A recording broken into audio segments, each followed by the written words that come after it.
출애굽기 20장 4절에서 6절 말씀 같이 읽습니다. 시작. 너를 위하여 새긴 우상을 만들지 말고 또 위로 하늘에 있는 것이나 아래로 땅에 있는 것이나 땅 아래 물속에 있는 것에 어떤 형상도 만들지 말며 그것들에게 절하지 말며 그것들을 섬기지 말라.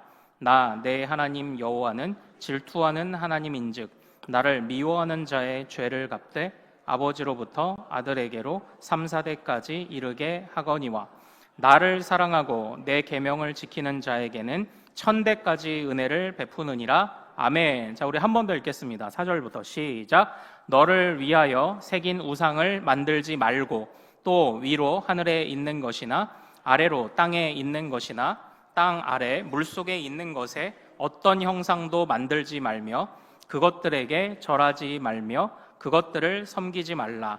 나 내 하나님 여호와는 질투하는 하나님인즉 나를 미워하는 자의 죄를 갚되 아버지로부터 아들에게로 3, 4대까지 이르게 하거니와 나를 사랑하고 내 계명을 지키는 자에게는 1000대까지 은혜를 베푸느니라.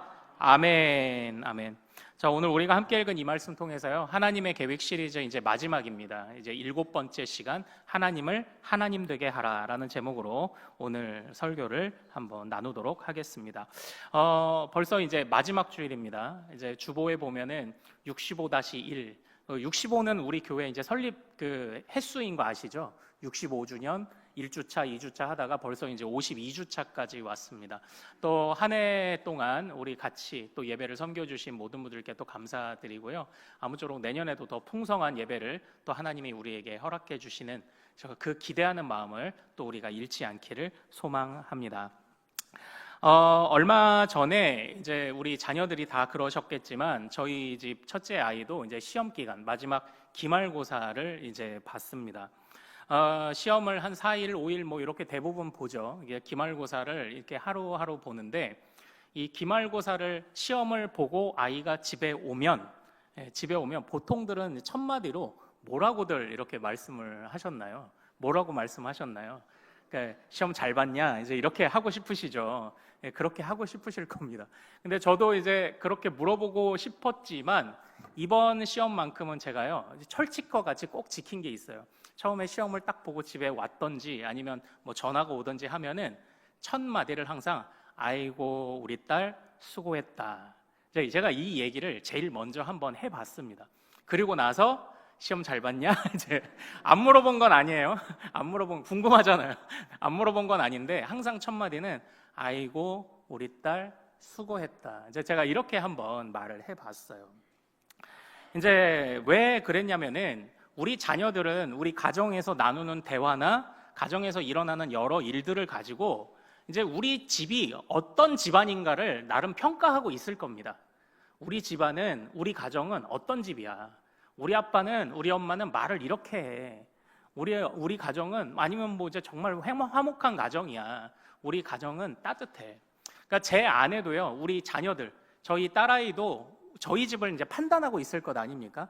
그런데 저희 아이에게 가정은, 집은 가장 따뜻한 곳이야 라는 그 마음을 좀 이게 주고 싶었던 거예요. 그래서 아이에게 시험 잘 봤어? 라고 물어보고 싶지만 그 마음을 잠깐 제쳐두고 우리 딸 수고했다. 아이고 잘했다. 이제 이 이야기를 좀 먼저 한번 해봤었습니다. 이게 딸아이는 뭐 느끼는지 아는지는 모르겠어요.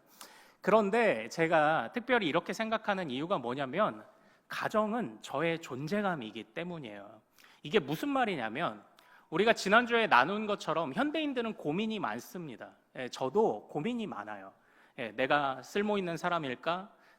내가 원하는 대로 잘 살고 있는 걸까?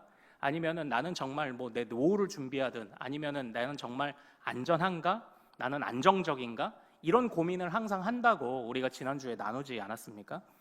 그런데 밖에서는 그런 고민들이 많이 있고 하지만 그러나 집에만 딱 들어오면 나를 가장 최고로 여겨주는 나의 아내와 나의 아이들로 인해서 이제 마음이 좀 위로를 받거든요.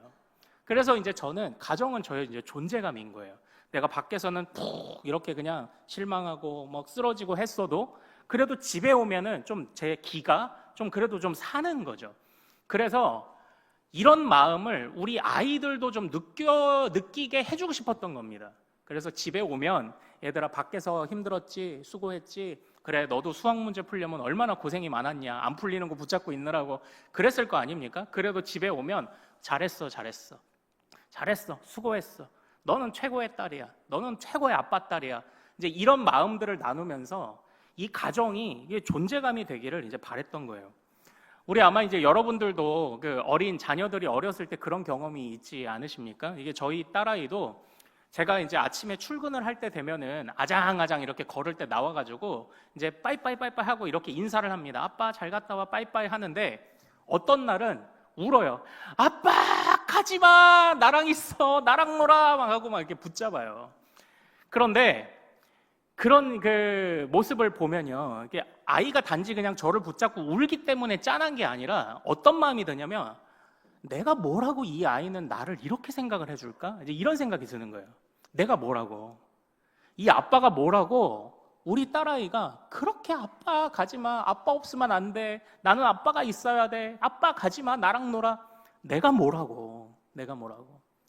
그래서 이 가정 안에서 제가 받았던 이제 위로를 우리 자녀들에게도 잘 전해주고 싶어서 제가 이번에는 이제 특별히 좀 그렇게 한번 좀 해봤었습니다. 그런데 사랑하는 여러분, 이것이 바로 하나님 나라가 우리를 이끌어 가시는 원리입니다. 우리가 뭐라고 주님 우리를 이렇게 사랑하십니까? 내가 뭐라고 주님 우리를 이렇게 사랑하십니까? 우리가 지난주에 나누었던 말씀을 기억하시나요? 우리는 어떤 존재입니까? 하나님 앞에서, 열국 중에서 내 소유입니다. 내 소유란 게 무슨 말이었죠? 이게 기업이란 뜻입니다. 헤리티지예요. 우리가 주님의 유산이고 주님의 미래예요. 우리가 주님의 소망이에요. 아이고 하나님, 내가 뭐라고 주님의 소망이라고 말씀하십니까? 내가 뭐라고 하나님의 자녀라고 말씀하십니까? 또 뭐였죠? 왕 같은 제사장. 자, 다시 기억을 더듬어 보세요. 왕과 제사장을 동시에 할 수 있는 사람이 있나요, 없나요? 사람은 없어요. 근데 누가 그걸 가능하게 하셨죠? 예수님만 해요. 아이고 하나님, 우리가 뭐라고 예수 그리스도의 장성한 분량까지 우리를 성장시키시겠다고 그렇게 약속을 하십니까?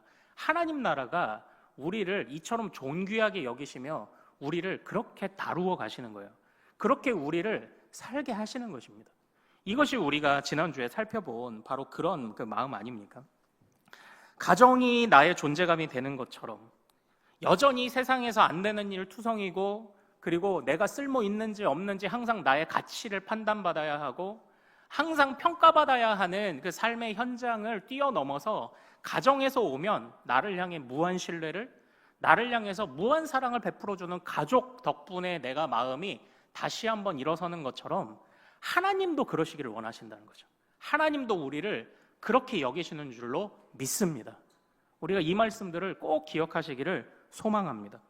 자, 우리 가슴에 손을 얹고 한번 이렇게 고백해 볼까요? 나는 하나님의 소유, 나는 왕 같은 제사장. 할렐루야. 이 마음을 잊지 않으시기를 소망합니다. 마음대로 되지 않는 세상 속에서도 우리가 이렇게 자꾸 주님의 품을, 주님의 나라를 이렇게 자꾸 찾아와야 됩니다. 그게 우리의 존재감이 되는 겁니다. 이게 이제 지난주에 이제 우리가 나누었던 그런 이야기들 아닙니까? 그러니까 어떻게 보면은 이제 오늘 이야기는 하나님의 계획 시리즈 지난 7번뿐만 아니라 올 한 해를 좀 이렇게 마무리하는 그런 설교가 될 것 같아요. 그래서 제가 또 이전에 있었던 일들을 조금씩 해서 한번 또 정리를 좀 해볼게요. 이처럼 우리가 하나님 안에서 우리 자신을 어떻게 이해하고 있느냐가요, 참 중요합니다. 그 이전에 저기 전라도 신안섬에서 하나 진짜 깜짝 놀랄 만한 사건이 하나 있었습니다. 어떤 사건이 있었냐면 그 섬에는 이제 염전이 많잖아요. 그리고 섬들이 뭐 1000개가 넘는답니다. 그래서 그곳에 있는 한 염전에서 약간 지적 장애가 있는 한 할아버지를 노예처럼 부리는 사건이 있었어요. 이게 신안 염전 노예 사건입니다. 아마 기억하실 것이라 생각을 합니다. 그 사장이, 다 그런 건 아니겠지만 사장이 악덕 사장이라서 이 사람의 장애인 그 연금 들어오는 통장도 뺏었고, 그리고 잠은 바람이 술술 들어오는 그런 헛강 같은 데서 자게 하고, 그리고 이 할아버지가 옷을 갈아입는데 속옷이 낡았는데 구멍난 정도가 아니라 팬티가 이렇게 찢어져 있어요. 근데 그런 속옷을 입게 하는 겁니다. 그리고 제일 경악한 그 취재진들이 제일 경악을 금치 못했던 게 뭐냐면요, 음식을 어디서 갖다가 먹는 줄 아세요? 음식물 쓰레기통에서 주워다 먹고 있는 거예요, 이 할아버지가. 그래가지고 전 나라가 발칵 뒤집혔던 사건은, 이게 아실 겁니다. 신안 염전 노예 사건. 그런데 이 할아버지한테, 그 음식물 쓰레기를 뒤지는 할아버지한테, 할아버지 이러시면 안 돼요, 이러시면 안 돼요라고 취재진들이 말리는데, 이 할아버지는 나는 이렇게 먹어야 되는 사람이라고 이야기를 하는 겁니다. 왜냐하면 이 악덕 사장이 그 사람으로 하여금 계속 가스라이팅을 하는 거예요. 너는 노예야, 너는 쓸모없어, 너는 나 아니었으면은 이 정도도 못 살았어 하면서, 나는 노예야, 노예야 하니까 노예는 어떻게 해요? 쓰레기를 뒤지는 거예요. 그렇게 자기 인식이 삐뚤어지게 박혀 있다 보니까 거기에 그에 따르는 행동이 나오는 겁니다. 마찬가지로 이 시대를 살아가는 우리도요, 우리 자신을 어떻게 바라보느냐가 중요해요. 그런데 우리가 이 세상 삶의 현장에서 바라보고 요구되는 조건들로 우리를 자꾸 바라보면요, 진짜 이게 쓸모없는 것 같고 진짜 주저앉을 일들 뿐입니다. 그러나 우리가 가정에서 우리를 최고의 아빠요, 최고의 엄마로 여겨주고 최고의 자녀요, 최고의 아들, 딸로 여겨주는 것처럼, 내가 뭐라고 하나님이 나를 그렇게 사랑하시고 그렇게 나를 돌보시는가. 바로 그러한 마음들이 우리 안에 정말 가슴 깊이 자리 잡기를 소망합니다. 하나님이 우리를 어떻게 사랑하시는가, 항상 이 마음을 가져야 합니다. 오늘 우리가 읽은 이 20장 말씀은요, 그러니까 제가 지금까지 한 얘기가 어떻게 보면 지난주에 우리가 나누었던 19장을 요약해 드린 겁니다. 19장에 하나님이 우리를 열국 중에서 내 소유요, 그리고 왕 같은 제사장으로 부르셨고, 그 말씀의 배경 하에서 이해되어야 하는 게 오늘 20장의 10계명입니다. 오늘 이 20장 이 10계명의 말씀은요, 이 10계명이 이제 오늘날 과연 무슨 소용이 있을까, 이제 이렇게 말씀하시는 분들도 계세요. 왜냐하면 이건 지나간 율법이라고 생각하기 때문이에요. 그러나 절대 그렇지 않습니다. 예. 뭐 기억 나실까 모르겠습니다. 율법의 우리 종교개혁가들이 말했던 율법의 그 효과들, 율법의 용법들, 나중에 한번 또 강조할 때가 있을 겁니다. 근데 이게 단지 그냥 지나간 율법이야 이렇게 제쳐두기에는 이게 그렇게 가벼운 말씀이 이제 아닙니다. 우리 기억을 더듬어 보시죠. 올해 우리가 나누었던 것 중에 그리스도인의 믿음은, 우리의 믿음은 우리가 어떻게 표현하죠? 뭘 고백함으로 표현하죠? 사도신경을 고백함으로 표현합니다. 그럼 우리는 어떤 비전을 가져야 합니까? 주기도문으로 우리가 비전을 고백합니다. 하나님의 나라와 하나님의 뜻. 그러면 우리는 일상에서 어떻게 살아가야 됩니까? 바로 그 행실을 가르쳐주는 게 10계명이에요. 하나님을 사랑하고 이웃을 사랑해라. 이 행실을 가르쳐주는 게 이제 10계명입니다. 10계명은 지금도 유효합니다. 그런데 이 10계명을요, 우리가 자칫 잘못하면은 오해하게 돼요. 그 오해를 어떻게 하게 되냐면 6절을 잘못 보면 오해합니다. 자, 우리 6절 말씀 같이 한번 읽어보도록 하겠습니다. 자, 시작. 나를 사랑하고 내 계명을 지키는 자에게는 1000대까지 은혜를 베푸느니라. 아멘. 뭐 이 말씀을 그냥 가볍게 보면요, 아우 하나님이 1000대까지 은혜를 주신대, 1000대까지 은혜를 주신대 라고 하면, 아유 그래 주의 말씀을 따라야지, 그냥 이렇게 순수하게 받아들이는 거 괜찮습니다. 근데 이 부분을 자꾸 오해하면 우리가 어떻게 생각을 하냐면, 왜 이제 슈퍼마켓에 옛날에 보면 5,000원마다 스티커 하나씩 주는 슈퍼마켓 있죠. 그리고 포도송이를 줘가지고 요거를 이렇게 다 이렇게 하나 붙입니다. 5,000원마다 스티커를 하나씩 받아서 포도송이를 완성시켜서 가져가면 무슨 선물 준다, 이런 슈퍼마켓이 있지 않나요? 그런데 사람들이 자꾸 자칫하면 이 10계명을 그렇게 이해를 해요. 내가 어떤 하나님의 계명을 쌓아서 지킴으로 마일리지를 하나하나 쌓아가고 점수를 하나하나 쌓아가면 내가 하나님의 자녀가 되겠지? 이렇게로 자꾸 오해를 합니다. 그러나 이 6절 말씀을 그렇게 오해하지 않도록 우리에게 2절 말씀이 주어진 거예요. 자, 2절 말씀 먼저 같이 한번 읽어보죠. 시작. 나는 너를 애굽 땅 종되었던 집에서 인도하여 낸 내 하나님 여호와니라. 아멘. 기억을 더듬어 보십시오. 제가 이 출애굽기 20장 2절을 가지고 이 부분을 나누었던 적이 있습니다. 지금 이 2절의 말씀이 의미하는 바가 뭐냐면요, 우리가 마일리지를 하나하나 착실히 점수를 쌓으면 너 지금 몇 점이야? 900점인데요? 아유, 안 돼. 1000점까지 와야 돼. 그런 게 아니라 2절 말씀은 하나님이, 우리는 자격이 없지만 하나님이 우리를 은혜로 하나님의 백성으로 먼저 삼아주셨다는 걸 보여주는 말씀인 거예요. 그러니까 우리가 점수를 차곡차곡 쌓아서 하나님께 나아가는 게 아니라 하나님이 이미 우리를 받아주셨으니, 자, 제가 어려운 환경 중에 있는데 저의 은인이 나타나서 저에게 도움을 줬어요. 그럼 그 다음부터 저는 어떻게 살아야 되나요? 그 은인에게 감사하고 그 은인에게 폐를 끼치지 않도록 살아야 되는 거죠. 십계명의 조항이 이제 이런 겁니다. 그러니까 저는요, 새로운 신분에 걸맞는 행동이 무엇인지를 보여주는, 새로운 신분을 얻기 위해서 하는 게, 지키는 게 하나님의 말씀이요 계명이 아니고, 말하자면 새로운 신분을 감사하며 유지하고 지켜나가기 위해서 우리에게 계명을 명하시는 거예요. 그런데 이건 무겁지 않아요.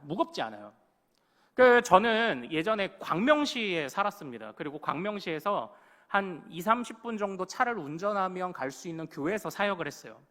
그런데 제가 결혼을 하고 수원에 살았어요. 광명하고 수원, 교회하고 수원은요, 한 50km 정도 차이가 납니다. 자, 그런데 결혼을 했죠. 그러면은 제가 예전에는, 결혼하기 전에는 제가 교회 사역을 마치면 어디로 퇴근합니까? 우리 부모님 계신 광명집으로 퇴근하죠. 그러나 결혼하고 나서는 아무리 멀어도 어떻게 해요? 이제 수원으로 퇴근을 해야 되는 거예요. 당연하잖아요. 나는 신분이 바뀌었으니까, 결혼했으니까. 그런데 이 거리를 더 멀리 가지만 제가 힘들어, 가지 말까? 이렇게 생각했나요? 아니죠. 내 아내가 있는 집으로 가야지, 신혼집으로 가야지, 기쁘게 가는 겁니다. 신분이 바뀌었으면 행동이 바뀌게 되어 있는 거예요. 그러니까 이 십계명은 우리의 바뀐 신분에 걸맞는 우리의 품위와 하나님과의 관계를 잘 유지하도록 하나님이 세세하게 알려주신 조항이 바로 이 십계명이자 이게 율법이라는 거예요. 그러니까 이게 얼마나 참 감사합니까? 이게 무거운 게 아니에요. 기쁜 거죠. 기쁘고 감사한 거지. 내 사랑하는 신랑에게 이걸 우리가 지키고 살아가면 사랑하는 신랑과 내가 영원히 살 수 있는데, 천대까지 은혜를 베푸는데 안 해요? 해야죠. 바로 이런 차이가 있는 그런 그 십계명을 바라볼 때 그런 차이가 좀 이제 있어야 합니다. 그래서 먼저 구원하신 하나님께 감사하여 나 그분 뜻대로 살고 싶어, 나 그분 뜻대로 헌신하고 싶어를 알려주는 게 이제 이 십계명인데요. 그런데 특별히 이 십계명에 하나하나 조항들마다 다 가치가 있고 이제 의미가 있는데, 제가 오늘 살펴보고자 하는 4절부터 6절은 십계명으로 따지면 몇 번째 계명입니까? 몇 번째 계명이죠? 몇 번째 계명입니까? 우상을 섬기지 말라라고 하는 이계명입니다. 이 두 번째 이제 계명인데, 다른 조항들이 이제 다 가치가 있지만 이 특별히 두 번째 계명을 조금 보고자 하는 이제 이유가 있습니다. 이 두 번째 계명, 우리 4절부터 5절을 한번 좀 같이 읽어보죠. 4절, 5절 읽어보겠습니다. 자, 시작. 너를 위하여 새긴 우상을 만들지 말고 또 위로 하늘에 있는 것이나 아래로 땅에 있는 것이나 땅 아래 물속에 있는 것에 어떤 형상도 만들지 말며 그것들에게 절하지 말며 그것들을 섬기지 말라. 나 내 하나님 여호와는 질투하는 하나님인즉 나를 미워하는 자의 죄를 갚되 아버지로부터 아들에게로 3-4대까지 이르게 하거니와. 아멘. 여기서 4절하고 한 5절 초반 부분, 5절 상반절 정도만 먼저 한번 생각을 좀 해보도록 하겠습니다. 지금 여기에서 표면적으로 주님이 주고 계신 명령은 우상 숭배하지 마예요. 그러나 그 안에 있는 의미를 하나하나 뜯어보면 왜 우상 숭배를 하면 안 되는지를 명령을 하고 계시는데, 다시 말하면 이겁니다. 하늘에 있는 거든지 땅에 있는 거든지 물속에 있는 거든지, 그러니까 결국 이건 무슨 말을 하는 겁니까? 이 세상에 존재하는 어떤 것도 하나님을 대신할 수 있는 것은 없어를 지금 말하는 거죠. 이 세상에 존재하는 어떤 것도 하나님을 온전히 설명해 낼 수 있는 건 없어. 왜냐? 피조물이기 때문이에요. 하나님은 어떤 분이시죠? 자, 복습. 하나님은 스스로 계신 자입니다. 스스로 계신 자는 누가 하나님을 만들었나요? 아닙니다. 누가 하나님에게 이름을 지어줬나요? 아닙니다. 하나님이 첫 번째이시기 때문에 아무도 그렇게 할 수 없어요. 우리가 배웠죠. 하나님은 스스로 계신 자이시기 때문에 이 세상의 모든 것을 다 합쳐도 하나님과 바꿀 수도 없고 하나님을 담아낼 수도 없고 하나님을 온전히 다 설명해낼 수도 없습니다. 이걸 보여주는 거예요.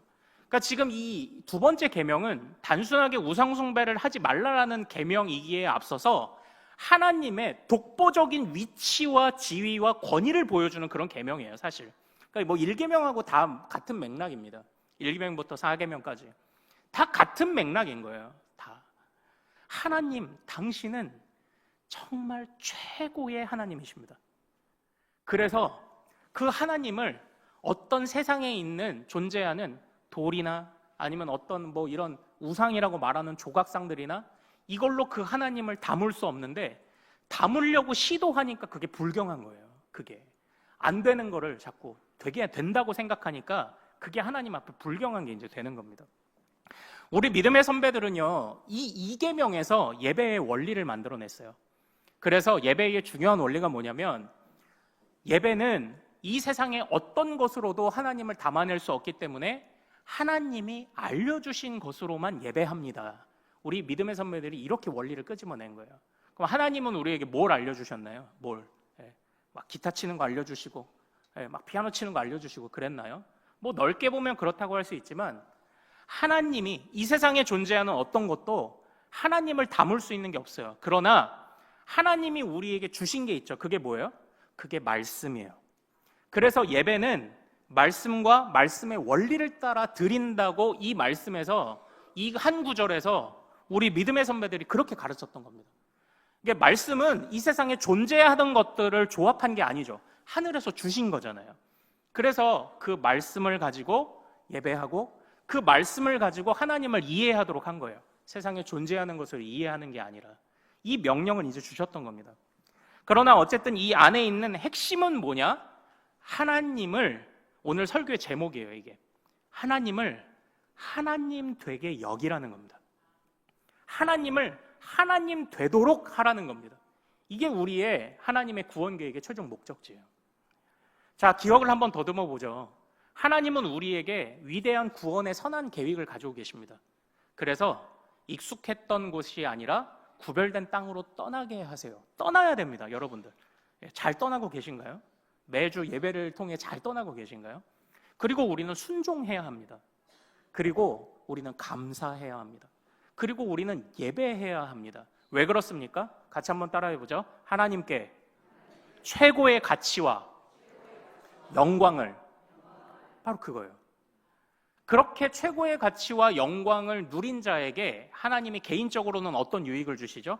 지난주에 살펴본 그게 평안이에요. 평안과 안식. 그런데 이건 우리 개인 편에서 누리는 유익이고 하나님의 구원의 최종 목적지가 어디냐? 하나님을 하나님 되게 하는 겁니다. 하나님께 최고의 가치와 영광을 올려드리며 하나님을 하나님 되시도록 온 세상이 인정하게 되는 것이 구원의 완성인 거예요. 그걸 지금 이 말씀을 통해서 하나님의 구원 계획의 목적지를 보여주신 겁니다. 우리에게 이제 보여주신 거예요. 그래서 하나님이요, 우상들 섬기는 걸 왜 싫어하는지 아십니까? 우리 5절 말씀을 다시 한번 같이 읽어보죠. 자, 시작. 그것들에게 절하지 말며 그것들을 섬기지 말라. 나 내 하나님 여호와는 질투하는 하나님인즉 나를 미워하는 자의 죄를 갚되 아버지로부터 아들에게로 3, 4대까지 이르게 하거니와. 아멘. 여기서 하나님이 자신을 드러내십니다. 어떤 하나님으로 드러내시나요? 질투하는 하나님이에요. 질투라는 표현이 좀 그렇잖아요. 질투라는 표현이. 근데 사실 질투라는 표현은 사랑이라는 표현하고 동일합니다. 그러니까 이 질투가요, 눈 이렇게 흘겨보면서 저거 봐, 눈 봐 하는 그런 질투가 아니라 하나님께 마땅히 올려드려야 하는 최고의 가치와 영광과 경배를 다른 곳으로 향할 때 주님이 가지시는 분노죠. 그러니까 최고의 가치와 영광은 하나님만이 받으셔야 되는데 그걸 자꾸 엉뚱한 곳에 우리가 주고 있으니까 그게 하나님이 질투하시게 되는 거고요. 그게 우상숭배가 되는 거예요. 핵심은 하나님께 최고의 가치와 영광을 하나님을 하나님 되게. 이게 우리 신앙생활의 최종 목적지예요. 다시 한번 따라 볼까요? 하나님께 최고의 가치와 영광을 하나님을 하나님 되게 하라. 할렐루야. 우리가 이것을 잊지 않고 신앙생활 하시기를 소망합니다. 그래서 하나님께서요, 이 출애굽할 순간에 왜 10가지 재앙을 행하셨느냐? 그 모든 것이 다 하나님의 영광을 빼앗는 것들이었거든요. 10가지 재앙의 목록에서 나열되는 이제 나일강도 이집트에서는 신처럼 여겨졌어요. 농경 문화다 보니까 물, 그리고 태양, 그리고 하늘에서 내리는 비, 그리고 또 이제 말하자면은 이 독종 이런 것들은 또 어떤 신이냐면 들어보셨을 거예요. 아마 그 영화 좋아하시는 분들은 이모탭이라고, 이게 의술의 신입니다. 질병의 신.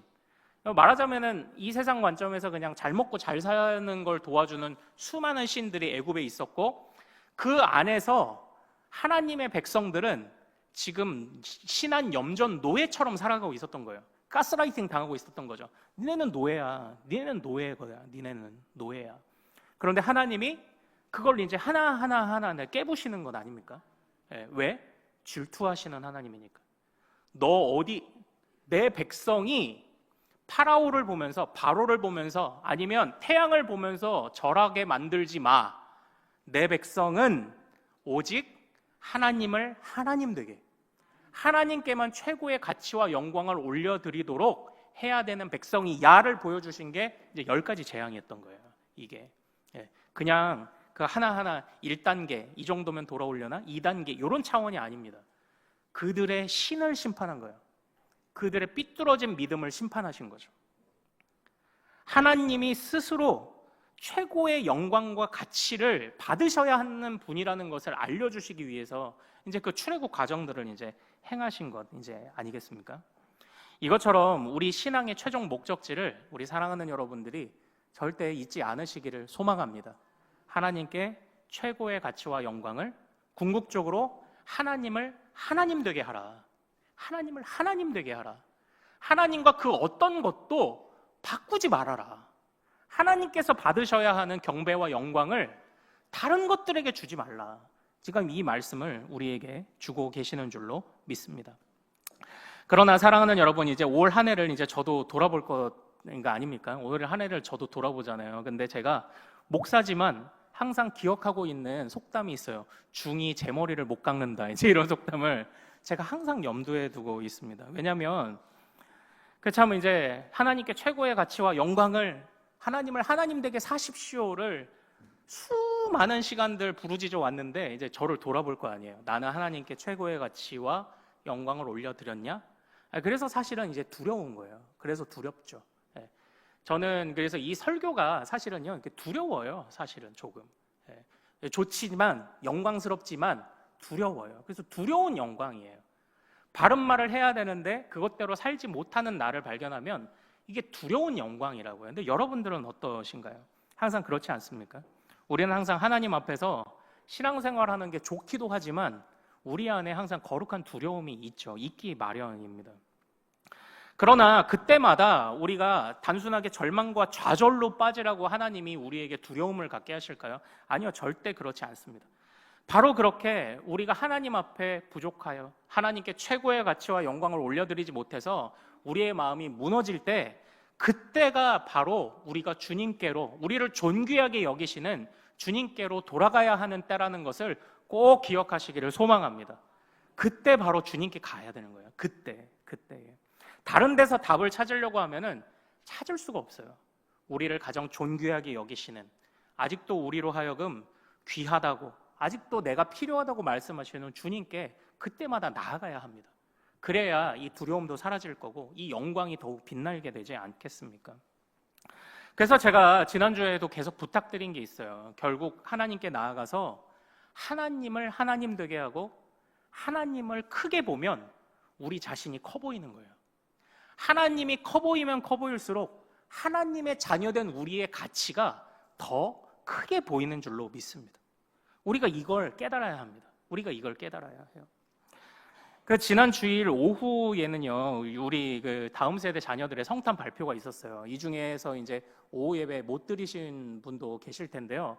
그분들이 세상 제일 불쌍한 분들입니다. 이게 왜냐하면 우리 다음 세대 아이들이 그 하나님의 은혜를 찬양하는 것을 보는 모습이 이제 얼마나 귀하고 이제 좋았는지, 다 잘했지만 특별히 이제 첫 시간을 여는 유치부 있잖아요. 유치부 아이들이 이렇게 나왔는데, 사실 그 우리 선생님들은 막 안절부절하시죠. 시나리오대로 잘 안 됐어요. 예, 아이들이 나와가지고 그냥 지멋대로 했어요. 지멋대로 하고 그냥 둘은 싸우질 않나, 울질 않나, 그냥 거기 서라고 했는데 또 내려갔다 올라왔다 하질 않나 그러는데, 아니 근데 그 모습을 보는데 마음이 녹아. 이렇게, 야 너희들은 뭐 안 해도 돼. 그냥 나오면, 너희는 나오는 것만으로 그냥 우리 마음이 녹아. 제가 이런 걸 느끼는 그런 순간이 있었거든요. 어린아이들이 이제 그렇지 않습니까? 어린아이들이. 근데 제가 지금 이 이야기를 왜 하냐면, 하나님이 우리를 어떻게 사랑하셨습니까? 예수 그리스도를 보내어 주시기까지 우리를 존귀히 여기며 사랑하셨습니다.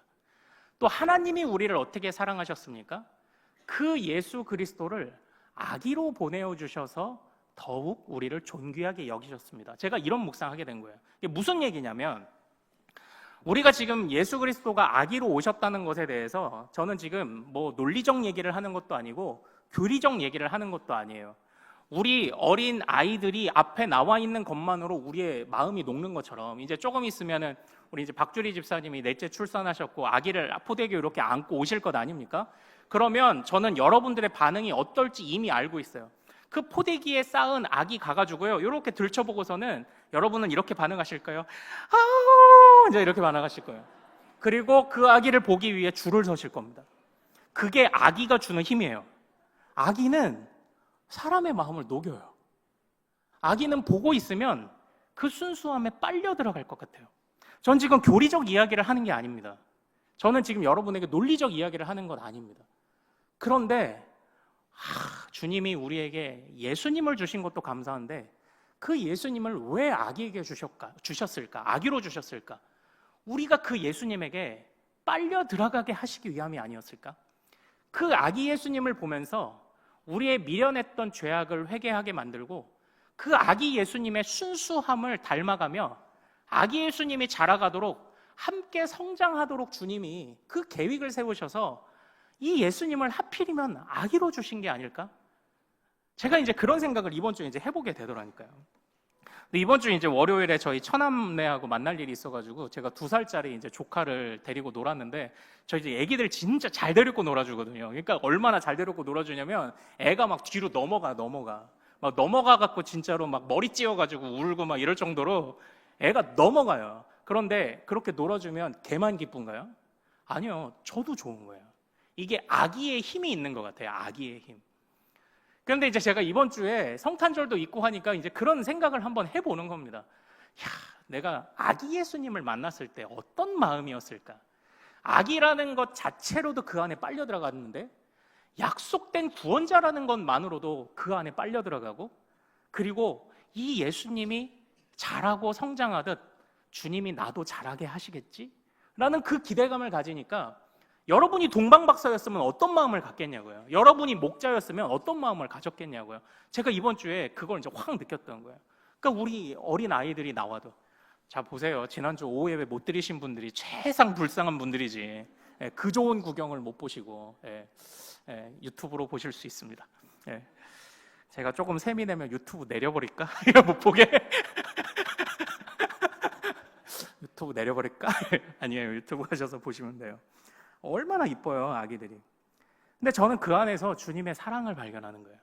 주님, 내가 뭐라고 아기 예수님을 보내주셨습니까? 주님, 내가 뭐라고 이렇게 하나님의 소유요, 또한 제사장 나라, 왕 같은 제사장으로 여겨주십니까? 하나님, 내가 뭐라고?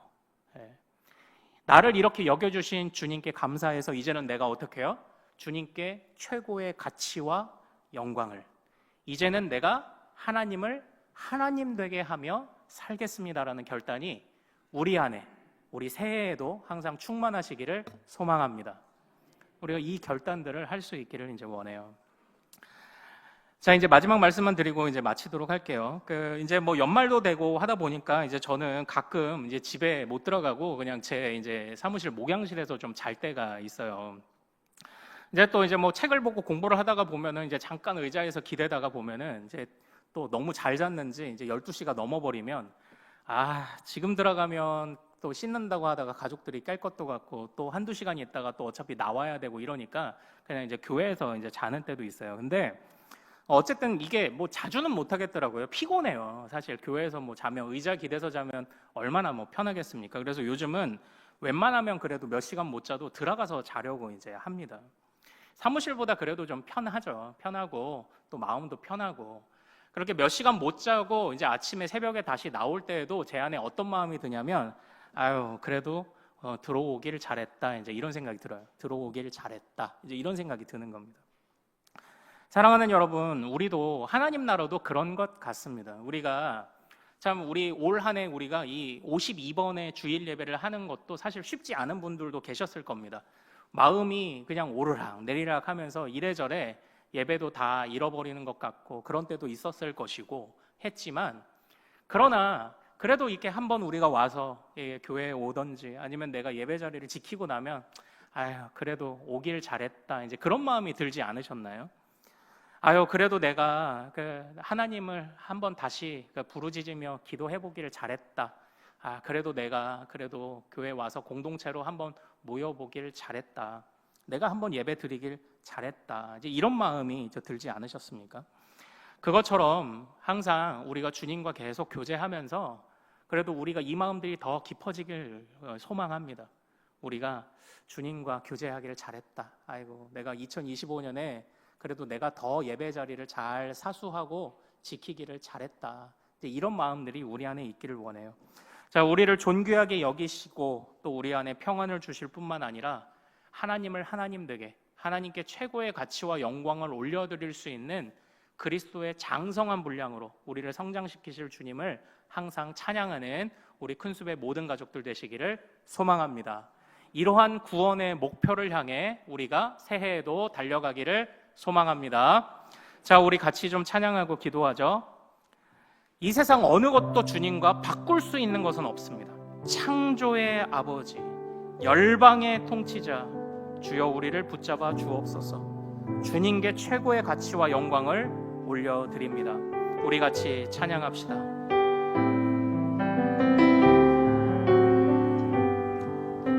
창조의 아버지, 창조의 아버지, 그 섭리보이사, 그 섭리보이사, 택하신 세대 일으켜, 택하신 세대 일으키어 이 땅을 고치소서. 주의 크신 능력, 주의 크신 능력, 만물이 사모하니, 만물이 사모하니, 성령의 기름 부어주사, 성령의 기름 부어주사. 이 시간 임하소서. 주 영광 여기 임하사, 주 영광 여기 임하사. 열방 양의 금이 비주소서. 주의 얼굴 구할 때, 주의 얼굴 구할 때, 주의 향기, 주의 향기 머무소서. 열방의 통치자, 열방의 통치자, 세상이 보리라, 세상이 보리라. 신실한 주의 약속으로, 신실한 주의 약속으로 교회는 승리하리, 교회는 승리하리. 우리를 돌아보사, 우리를 돌아보사. 강건케 하소서, 강건케 하소서. 연약함 모두 벗어지고 연약함 모두 벗어지고 승리케 하옵소서. 승리케 하옵소서. 주 영광 여기 임하사 주 영광 여기 임하사 열방향의 금이 비추소서. 주의 얼굴 구할 때 주의 얼굴 구할 때 주의 향기 머무소서. 주의 향기 머무소서. 이 믿음 더욱 굳세라. 이 믿음 더욱 굳세라. 주가 지켜주신다.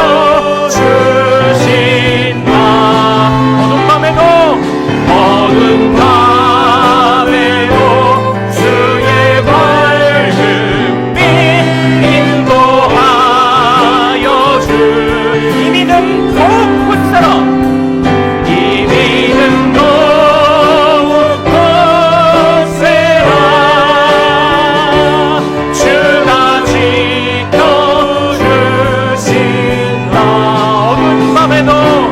어두운 밤에도 주의 밝은 빛 인도하여 주신다. 우리 이 시간 같이 기도하기를 원합니다. 하나님, 하나님께 최고의 가치와 영광을, 하나님께 드려야 하는 경배를 다른 곳으로 돌리지 않도록 도와주옵소서. 하나님, 우리를 존귀하게 여기신 주님께 우리가 어찌 최고의 감사와 최고의 순종과 최고의 예배를 드리지 않을 수가 있겠습니까? 하나님, 그러나 우리가 그 감사를 잃어버리고 순종을 잃어버리고 예배를 잃어버리며 살아갑니다. 이 세상에 하나님을 대신할 수 있는 것이 있는 것처럼 그렇게 우리가 살아갑니다. 그러나 주님, 우리의 시선을 주님께 고정하옵나니 주님과 같으신 분은 이 세상에 없는 줄로 압니다. 어느 누구도 주님을 설명할 수 없고 온전히 설명해낼 수 없고 어느 누구도 주님을 다 이해할 수 없고 어느 누구도 주님을 다 담아낼 수 없습니다. 그처럼 무한하신 주님이십니다. 그런데 그 무한하신 주님이 바로 우리의 아버지이십니다. 우리에게 예수님을 보내어 주실 만큼 우리를 사랑하시는 아버지이십니다. 우리에게 그 예수님을 아기로 보내어 주셨을 만큼 우리와 함께 성장할 수 있는 기대감을 갖게 하신 아버지이십니다. 자, 사랑하는 여러분, 우리 이 시간 결단합시다. 하나님께 최고의 가치와 영광을, 하나님을 하나님 되게 하는 내가, 우리 교회가, 우리 가정, 우리 자녀 되게 하옵소서라고, 자, 우리 주여 이름 크게 한번 부르고 같이 기도합니다. 주여! 고마우신